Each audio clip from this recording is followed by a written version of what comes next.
Kom ons maak ons Bybels oop by Matteus hoofstuk 1 en dan gaan ons ook uit Johannes 18 net een vers saam lees. Ek het nou hier op die projektor 'n hele lang gedeelte uit Johannes 18, maar ons gaan net een vers daar saam lees. Matteus 1 van vers 18 af.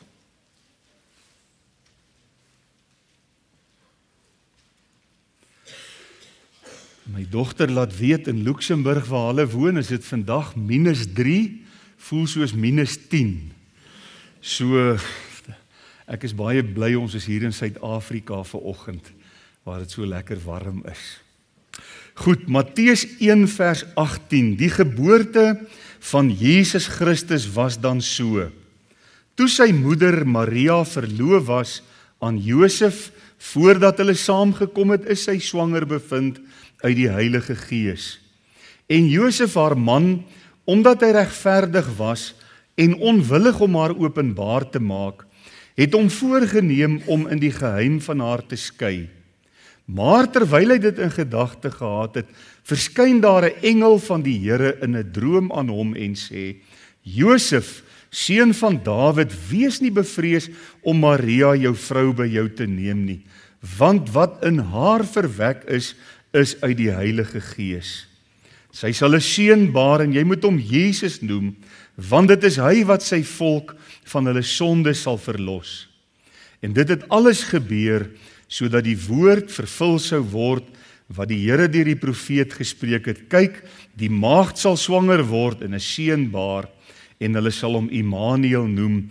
Dit is as dit vertaal word, God met ons.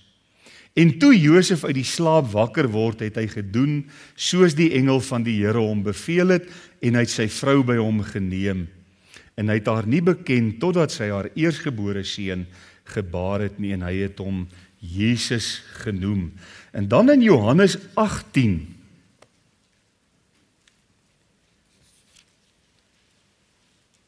vers 36 en 37.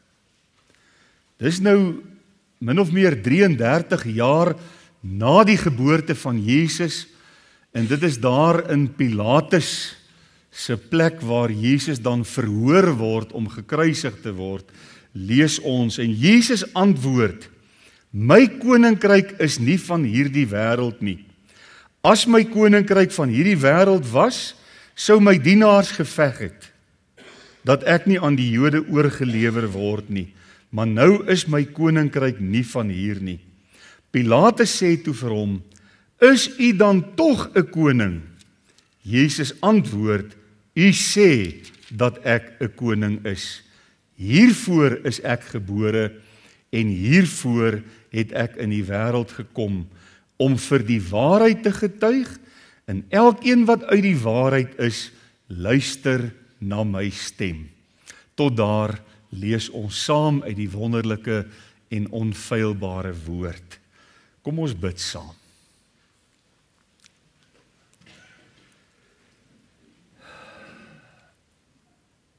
Here Jesus, met harte vol verwondering, vol van lof, vol van aanbidding, kom ons op hierdie Kersoggend as gemeente bymekaar, saam met alle besoekers in ons midde, familie en vriende wat hier is, en wil ons aan U die lof en die eer en die aanbidding van ons harte toebring.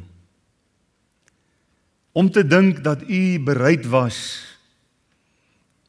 om die kroon van U hoof af te haal, U scepter neer te sit, U koninklike kleed uit te trek,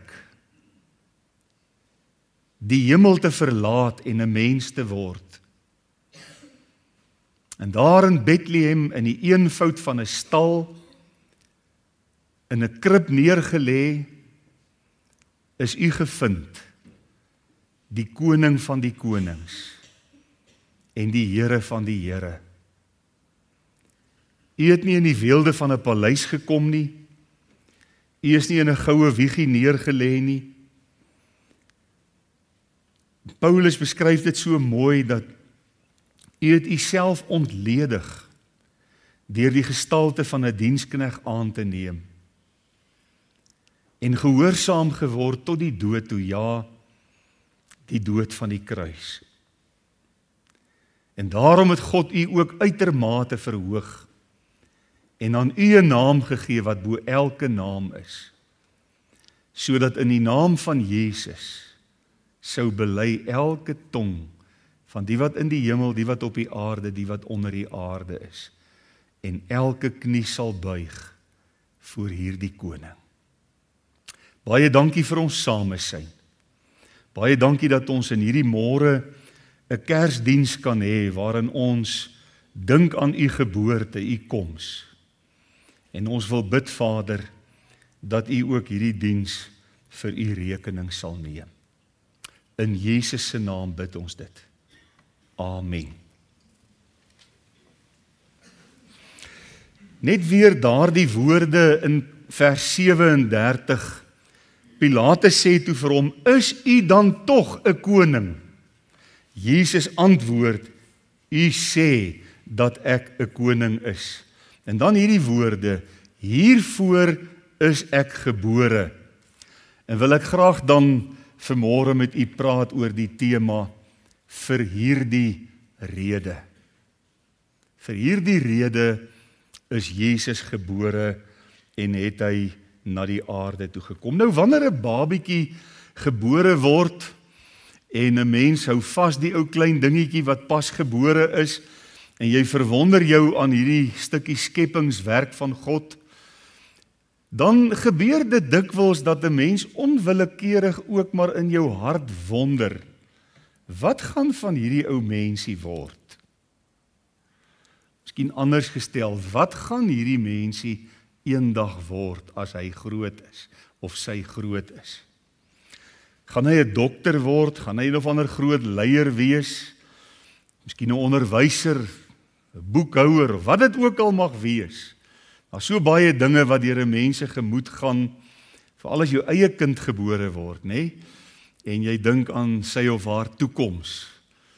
En dan kan 'n mens ook nie anders as om dadelik te bid en vir die Here te vra, Here, dat u hierdie ou mensie tog sal beskerm en sal seën en baie jonk 'n ontmoeting met hom of haar sal hê, en dat die persoon, die klein babietjie wat gebore is, ook eendag vir die Here sal lief wees en sal lewe.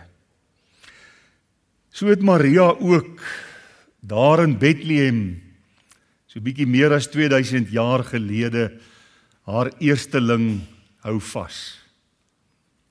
En hoewel die engel voor die tyd aan haar en Josef verskyn het, en hulle geweet het, hier is iets baie besonders aan die gebeur, dis nie maar sommer net 'n gewone ou mensie wat gebore word nie, dit was God wat oor Maria vaardig geword het, en wat haar bevrug het, en sy het geweet dat sy die seun van God in die lewe gebring het, 'n baie besondere baba seentjie, die redder van die mensdom.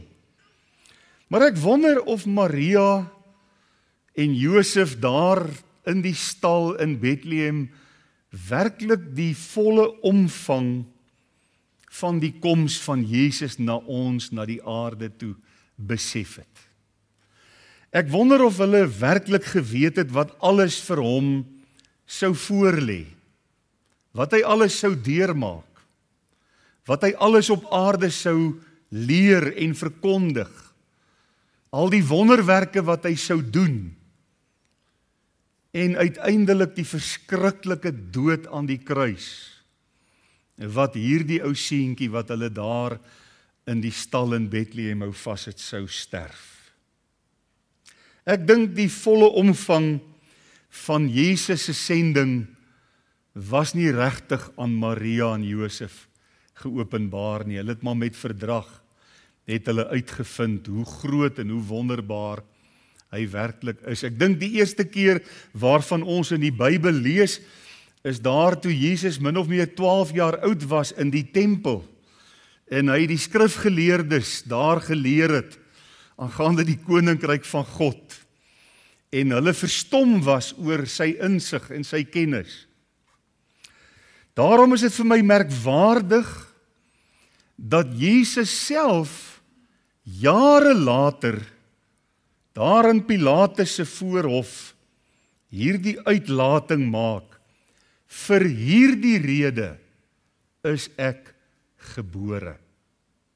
Hiervoor is ek gebore, hiervoor het ek in die lewe gekom. Nie in 'n krib nie, maar in 'n hofsaal, waar hy onregverdig gevange geneem is, 'n onregverdige klag teen hom gefabriseer is, en hy ook onregverdig nou verhoor word. Begin hy in vers 36, en sê hy, ek wil net weer terugblaai, my koninkryk is nie van hierdie wêreld nie. As my koninkryk van hierdie wêreld was, dan sou my dienaars geveg het, dat ek nie aan die Jode oorgelewer word nie, maar nou is my koninkryk nie van hier nie.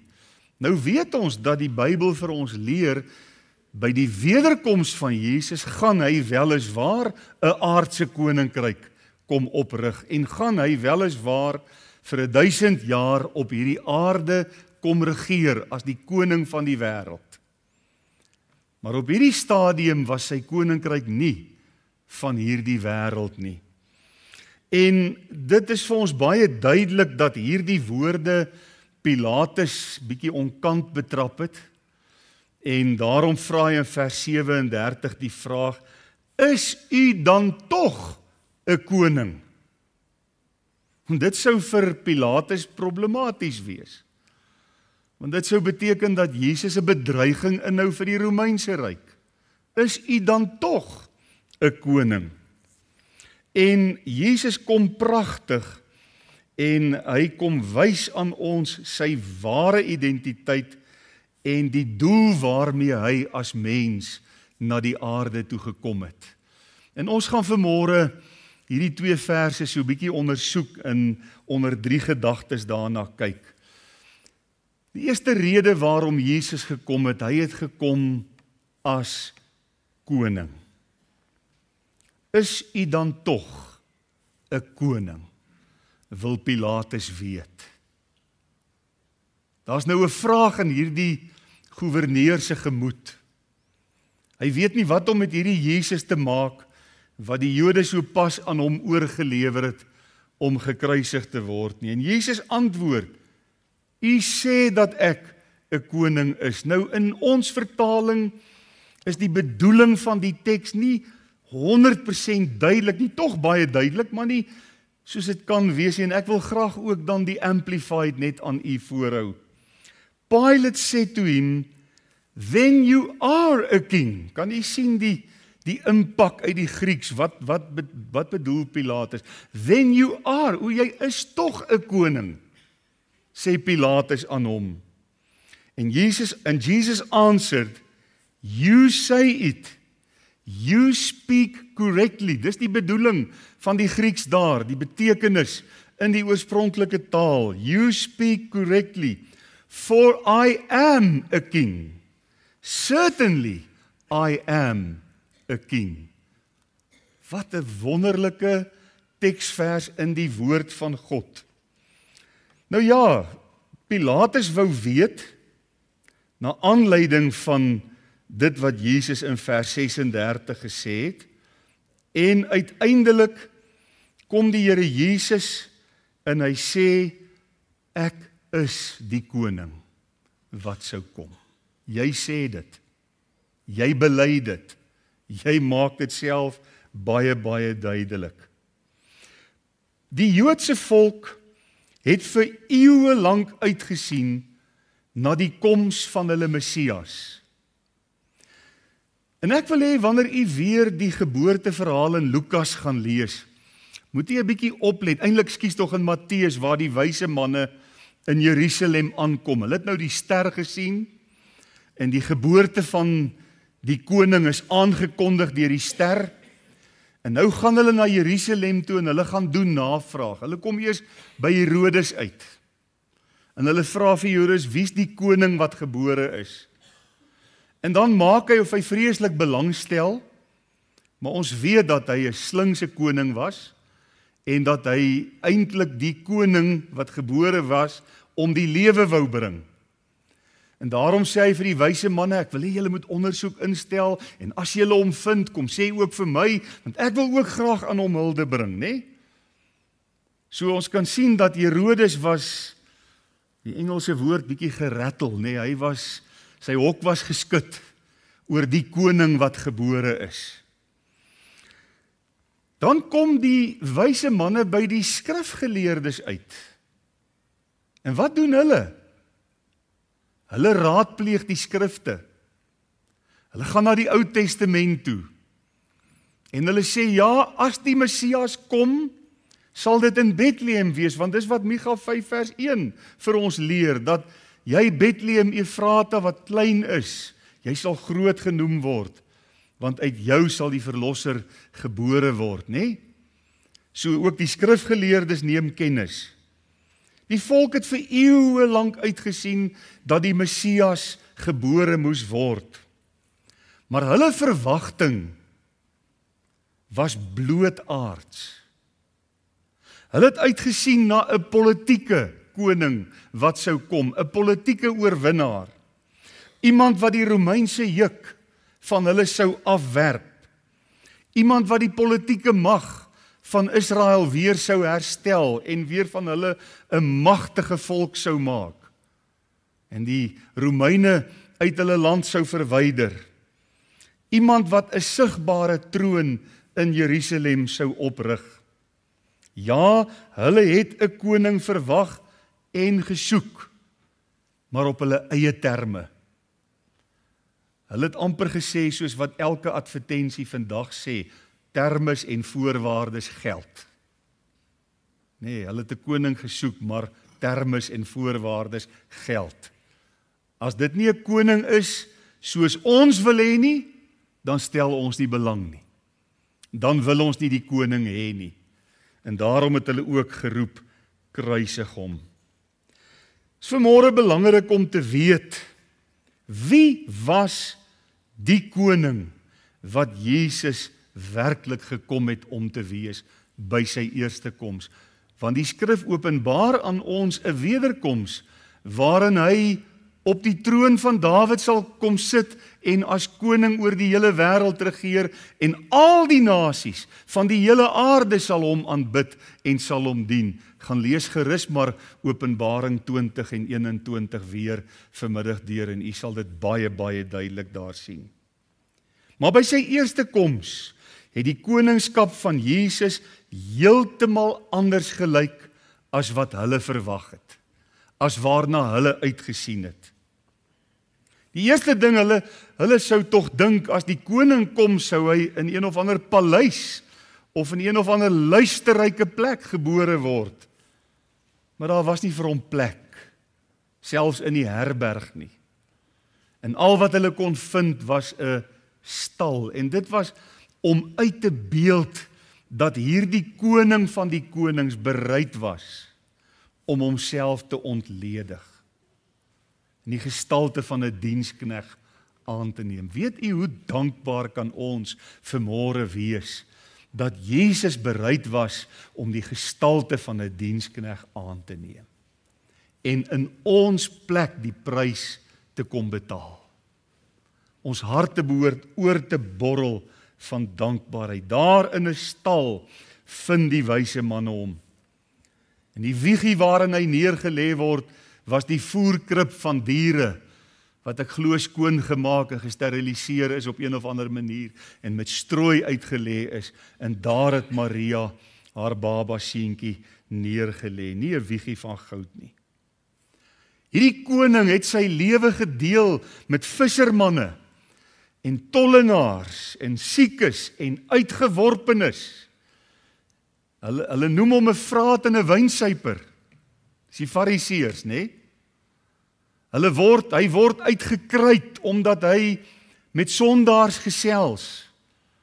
en met sondaar se pad loop, en weer eens wil ek sê, hoe dankbaar kan ons wees dat Jesus hom oor sondaars ontferm. Want dit beteken hy ontferm hom oor u en oor my, wat sondaars is. Hy het gekom om sondaars te red, te soek en te red. Hy het nie aan die Joodse verwagtinge voldoen nie. Hy het nie gekom om hulle van die Romeinse oorheersing daardie tyd te bevry nie. Sy koninkryk was nie geografies nie. Sy troon was nie van hout met goud oorgetrek nie. Nee, by sy eerste koms is die troon van Jesus die harte van mense. Sondaars wat hy uit genade red en in wie se harte hy sy troon kom vestig. En dit bring ons vanmôre by 'n baie belangrike vraag. Het gisteraand, toe ek bed toe gaan, toe sê my selfoon vir my dat my kosbare vriend in Nederland is nou besig met sy Kersboodskap. En toe sit ek daar in die bed, my oorfone op, en ek sit my selfoon aan, en ek luister na Leander Janse se Kersboodskap gisteraand. En wat 'n kosbare boodskap het hy gebring. As u wil, sal ek die skakel op ons gemeentegroepie plaas, dan kan u dit gaan kyk. Wil u? Doen dit na die tyd. En hy vertel in sy boodskap hoe Herodes hierdie koning wou elimineer. En hy vertel hoe die skrifgeleerdes hierdie koning negeer. Wat bedoel hy daarby? Hulle het weliswaar gesien in die skrifte dat die koning sal in Bethlehem kom, en 'n mens sou dink dat hulle saam met die skrifgeleerdes na Bethlehem sou haas om die koning hulde te gaan bring. Maar ag nee, wat hulle stel nie belang nie. Hulle bly maar daar in Jerusalem. Sê vir die ouens daar uit Babylon, gaan kyk julle of julle hom kan kry. Dis amper verskriklik, nê? Die godsdienstiges van daardie tyd. Maar die wyse manne het hom vereer. Herodes elimineer, skrifgeleerdes negeer, maak of hy nie bestaan nie, maar die wyse manne om hom te vereer. Ons leer dat Israel hulle koning verwerp het. Gesê het weg met hom, kruisig hom, ons wil niks met hom te doen het nie.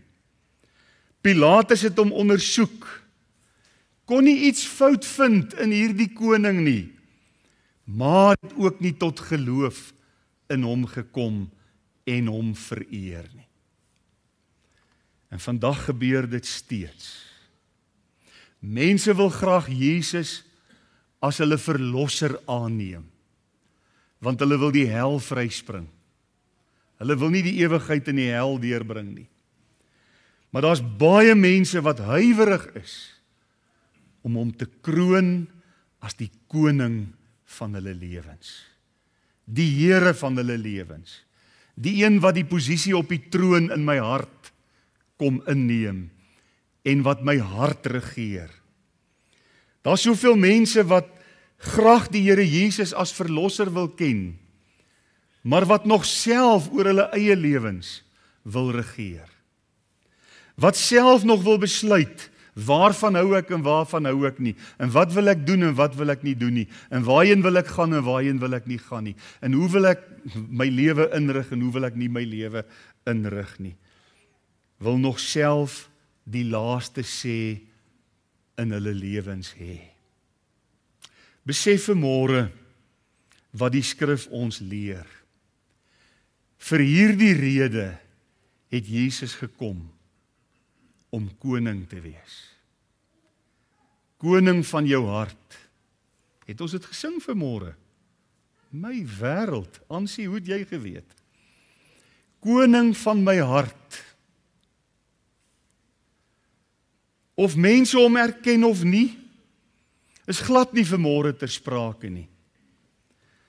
Wat vanmôre ter sprake is Jesus in hierdie oomblik die koning van jou en my harte. Moenie oor ander bekommer nie. Wees vanmôre net oor jouself bekommerd. Dink vanmôre aan jou eie hart. Jesus is die koning.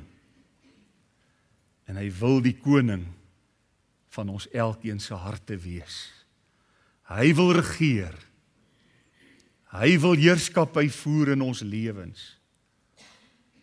En hy sal jou lewe die beste rig wat enige iets of enige iemand jou lewe kan rig. Die tweede gedagte, vir hierdie rede het hy gekom om van die waarheid te getuig.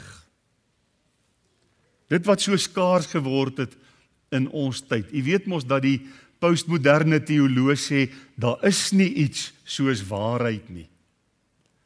Waarheid is relatief. Wat vir my waar is nie noodwendig vir jou waar nie.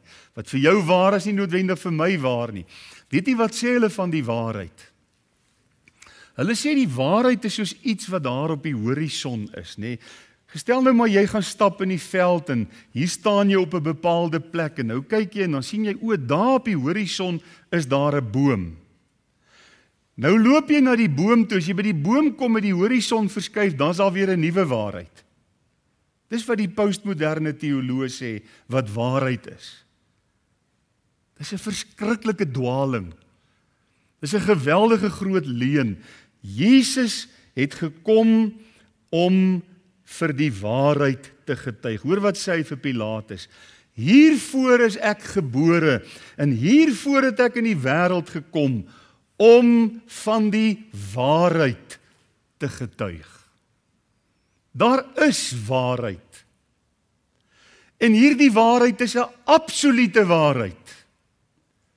Die waarheid van die Bybel is nie relatief nie. Dis 'n absolute waarheid. Dis die openbaring van God se hart aan die mens. En in hierdie waarheid wat Jesus gekom het om te openbaar en te bring, leer hy ons aangaande die Vader. Leer hy ons dat die wêreld geskep is deur God en deur Jesus en deur die Heilige Gees. Gaan kyk maar mooi in Genesis 1.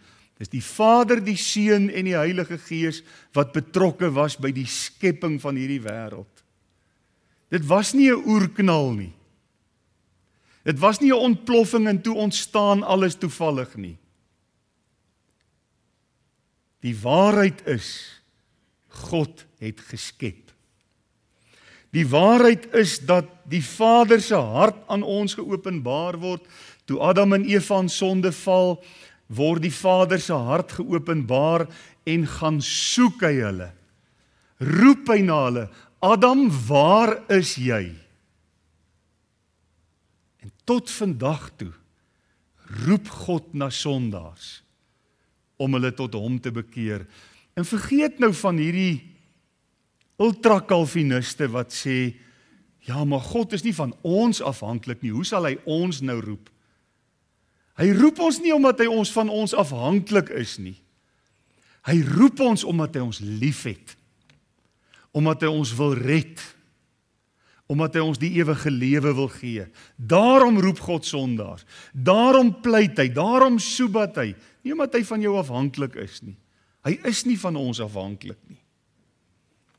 Jesus het gekom om die waarheid van homself te kom openbaar, dat hy die verlosser en die koning van die wêreld is. Hy het gekom om die werk van die Heilige Gees aan ons te openbaar. Hy het gekom om die werklikheid van sonde aan ons te openbaar en ons nood aan 'n verlosser en aan verlossing. In 'n wêreld vol verwarring het Jesus die waarheid gebring. En sê hy ook later in Johannes 14, ek is die weg en die waarheid en die lewe. En hoor hierdie woorde, niemand kom na die Vader toe, behalwe deur my nie. Niemand kom na die Vader toe, behalwe deur die weg en die waarheid en die lewe wat Christus gebring het. Dis wie hy is. O, mense is vandag vasgevang in allerlei wanopvattings. Mense glo nog al die jare dat saligheid kom deur die onderhouding van 'n stelletjie reëls. as jy dit doen en dit doen en dit doen en jy los om dit en dit en dit nie te doen nie, dan sal jy die ewige lewe hê. Dis onwaar. Jesus is die weg en die waarheid. Hy het verlossing bewerkstellig. Hy is die een. Baie mense is vasgevang in die leuen van selfregverdiging. Wat beteken dit? Wel, hulle sal vir jou sê, weet jy wat, ek het in die kerk groot geword. Hoor ek 'n prediker in Amerika op 'n stadium in die 1800 sê, you can be glad that you didn't grow up in a garage because then you'd have been a motorcar. Dit help nie, jy het in 'n Christelike huis groot geword nie. Dis 'n leuen van selfregverdiging. Onie, maar ek was al die jare in die Sondagskool. Wat beteken dit? Absoluut niks. Daar's net een ding wat iets beteken in jou en my lewens. En dit is wat die Heidelbergse Katekismus Sondag 1 vraag 1 vir ons sê, dat ek nie aan myself nie, maar aan my getroue verlosser Jesus Christus behoort. Dit is my enigste troos in lewe en in sterwe. Die waarheid het gekom om al die misverstande uit die weg te ruim. Al die wanopvattings, al die leuns van die duiwel. En die waarheid sê vanmôre, as jy nie deur Jesus na God toe wil kom nie, kan jy nie na God toe kom nie. Op geen ander manier as deur hom, die weg, die waarheid en die lewe nie. En dan het hy ook gekom vir hierdie rede om mense in die waarheid te anker. Dis ons laaste gedagte. Hy roep jou tot die waarheid. Hy wil jou anker in die waarheid. In vers 37, die laaste deel staan daar, want elkeen wat uit die waarheid is, en die waarheid is hy, nie? Elkeen wat uit die waarheid is, luister na my stem, is geanker in die waarheid. As jy geanker is in die waarheid, dan luister jy na sy stem. Dit is asof Jesus hier sê, die wat nie sy stem hoor nie, sal hom nie volg nie. Sal nie in sy voetstappe wandel nie. Die godsdienstige leiers het geluister maar nie gehoor nie. Hulle het kognitief verstaan, maar hulle harte het nie die waarheid aangegryp nie. Pilatus het Jesus aangehoor. Hy is diep in sy hart geraak deur hierdie man. Hy sê vir die Jode, jong, ek kry nie iets fout in hom nie. Maar die waarheid het nie Pilatus vrygemaak nie. Pilatus het nie die waarheid toegelaat om sy hart oop te skeur en om onder sonde oortuiging te bring en om na Jesus te laat roep as sy enigste verlosser nie. Daarom het Pilatus in sy ongeloof sy hande in onskuld gewas. Ek wil niks met die dood van hierdie man te doen hê nie. Hy het nie die waarheid omhels nie. En vandag is dit nog steeds so. Soveel mense hoor sy woorde, soveel mense hoor die evangelie van Jesus Christus, die blye boodskap dat daar in hom verlossing en redding van sonde gekom het, maar sluit hulle harte toe en bly volhard in hulle eie waarheid. Bly volhard in dit wat hulle dink, hulle die ewige lewe kan gee. En kom nie by daardie plekkie waar hulle Jesus omhels, die waarheid omhels en in die waarheid geanker kan word nie. Daar is geen plek in die koninkryk van die Here Jesus vir 'n doelbewuste verwerping van die waarheid wat hy kom vestig het nie. Kan ek dit weer sê? Daar is geen plek in Jesus se koninkryk vir 'n doelbewuste verwerping van die waarheid wat hy gebring het nie. Jy moet die waarheid omhels. Jy moet die Here Jesus omhels. Jy moet jou lewe aan hom toewy. Jy moet in berou oor jou sonde na hom toe vlug en gered word. Dan het jy die ewige lewe. Dan sal jy oorgaan in die koninkryk. Die kind in die krib het gekom om ons vry te maak. Hy is die weg, die waarheid en die lewe. So die vraag is nie vanmôre, wie is hierdie Jesus nie? Die vraag is vanmôre, luister jy na sy stem? Hoor jy wat hy sê? Omhels jy die waarheid wat hy gebring het? Buig jy voor sy majesteit en sy koninkryk? Hiervoor is ek gebore. Nie net om bewonder te word daar in die krib nie, maar om gehoorsaam te word. Nie net om geken te word nie, maar dat julle my sal volg, my disippels sal wees. Mag ons vandag nie net Kersfees vier nie, maar die koning omhels en hom in ons harte kroon en besluit om hom gehoorsaam te volg. Amen. Here Jesus, baie dankie dat U die koning van die konings en die Here van die Here is. En dat U sê, hiervoor het U gekom. Hiervoor is U gebore. Dankie dat U waarheid is en ook die waarheid aan ons kom openbaar het. En dankie dat U elke mens in hierdie waarheid wil anker. Daarvoor gee ons vanmôre die eer en die aanbidding van ons harte aan U alleen. En ek wil bid, Here, dat U in hierdie gehoor sal voortgaan om kragtig te werk. Dankie vir die Heilige Gees wat oortuig. Dankie vir die belofte dat U woord nooit ledig na U toe sal terugkeer nie, maar sal doen dit waartoe dit bestem is. En baie dankie dat U die koning van die konings en die Here van die Here is. Daarvoor aanbid en eer ons U vanmôre om Jesus ontwil. Amen.